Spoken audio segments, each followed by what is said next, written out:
What's up guys, my name is Abdullah Mahmoud Sifat and welcome to my another vlog.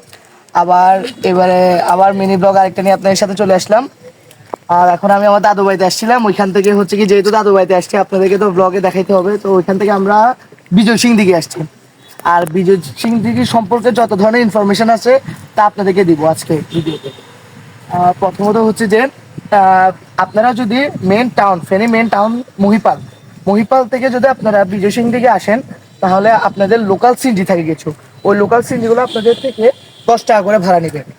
So আপনারা মহিপাল থেকে direct বিজয় সিং দিঘি আসতে পারবেন। আর এই বিজয় সিং দিঘি সম্পর্কে অনেক বিশেষত্ব আছে, তা আপনার সামনে তুলে ধরবো। এর মাঝে আপনারা একটু করে প্রাকৃতিক ভিউটাকে এনজয় করে আসুন।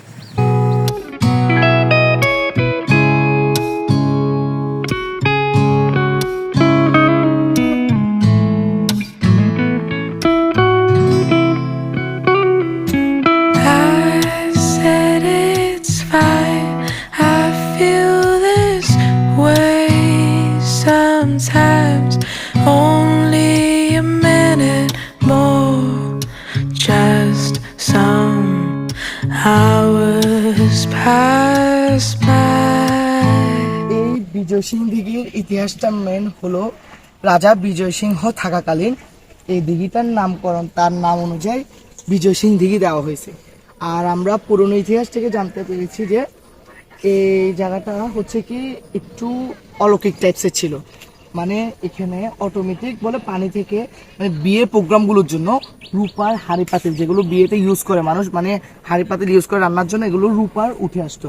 তো মানুষ ইউজ করে এগুলো আবার এখানে দিলে অটোমেটিক জিনিসটা ডুবে যায়। বাট একটা কাহিনীতে জানা যায় যে এটা একবার মানে একটা প্রোগ্রামে যখন এখানে তোলা হয়েছে, তখন হচ্ছে কি ও একটা হাঁড়ি ওদের একজন কাজের বউ চুরি করে ফেলছে। সো এরপর ওই জিনিসটা ওই আর ডুবে নেয়। তারপর হচ্ছে কি অনেক খোঁজাখুঁজি করলো কেন ডুবতেছে না, তারপরে ওকে স্বপ্নে দেখাইছে যে আপনার কাজের বুয়া যে এখানে চুরি করে একটা স্তূপের নিচে রাখছে। পরে এরপর এই উপলক্ষে জানা যায় যে এটার একটা পার্ক এসে যে অলৌকিক জিনিসটা ছিল এটা চলে গেছে। সো এটাই হচ্ছে এই বিজয় সিং দিঘির বিশেষত্ব। তখন থেকে এটা একটা নতুন সৌন্দর্য স্পট হিসেবে সবাই আসে, আপনারা আসতে পারেন, খুবই সুন্দর জায়গা।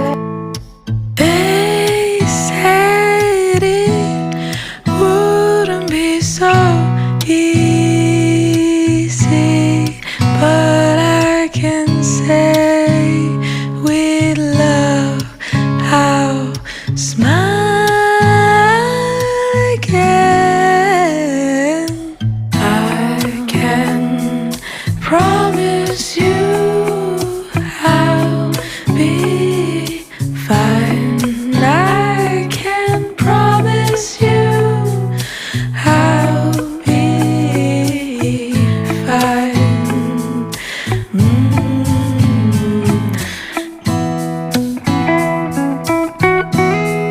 এখন হচ্ছে আমরা বিজয় সিং দিঘি থেকে নারকেল বাগান যাচ্ছি। মহিপাল ফ্লাইওভারের সাথে মহিপাল ফ্লাইওভার থেকে এটার ভাড়া হচ্ছে কি 20 টাকা।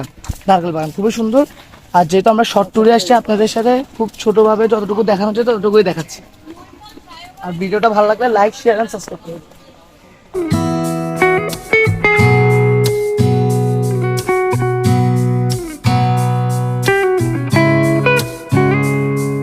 হচ্ছে কি চারদিকে নারকেল গাছ, এই জন্য এটার নাম দিয়ে দিয়েছে নারকেল বাগান। সত্যি কথা বলতে ফেনীতে অনেকে বলে যে ঘোরার জায়গা নাই, ফেনীতে বলতে গেলে খালি ইকো পার্ক আছে, এইগুলি খালি মানে কিছু কম জায়গা। বাট আপনারা যদি ফেনী পুরোপুরি চিনেন বা ফেনীকে এনজয় করতে পারেন, তাহলে ফেনীর মতো সুন্দর জায়গা আর কোথাও নাই। এটা আমি আমার বাড়ি এখানে বিদায় তা কিন্তু না, ফেনী আসলে সুন্দর, খুবই সুন্দর। নারকেল বাগানের পাশে হচ্ছে কি একটা নার্সারি আছে, নার্সারিটা হচ্ছে কি পাঁচগাছিয়াতে পড়ছে, জিনিসটা খুবই সুন্দর। নার্সারিটা বলে ভিতরটা অনেক সুন্দর। তো আমরা আগে আপনাদেরকে নার্সারিটা দেখাই, এরপর আপনাদেরকে মেন নারকেল বাগানের সৌন্দর্যটা দেখাবো।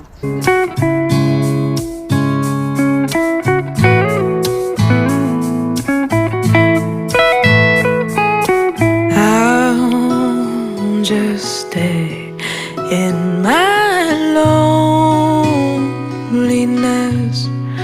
in my bed you'll see only lonely things.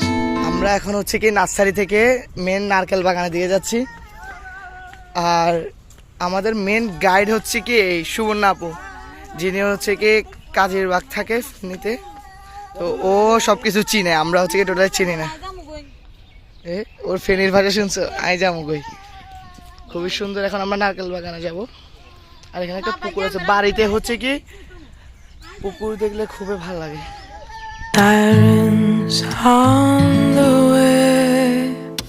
I can promise you I'll be fine. I can promise you I'll be fine.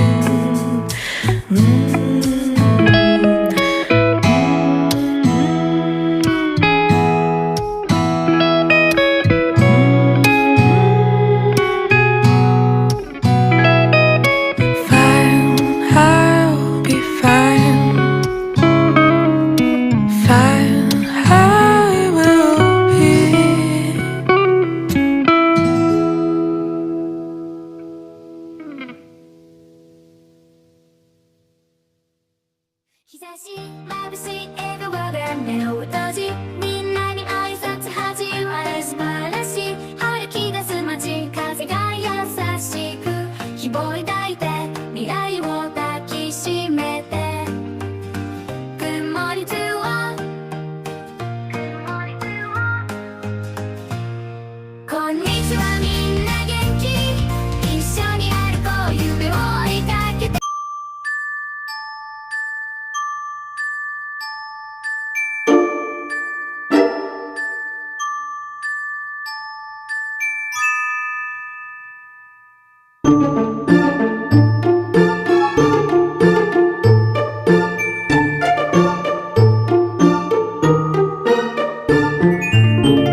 So guys, আজকের ভিডিওটা এই পর্যন্ত। যদি ভিডিওটা ভালো লাগে তাহলে আমার ফেসবুক পেজটা ফলো করে দিবেন, আর যদি ইউটিউব থেকে দেখে থাকেন তাহলে লাইক, শেয়ার অ্যান্ড একটা সাবস্ক্রাইব করে দিবেন।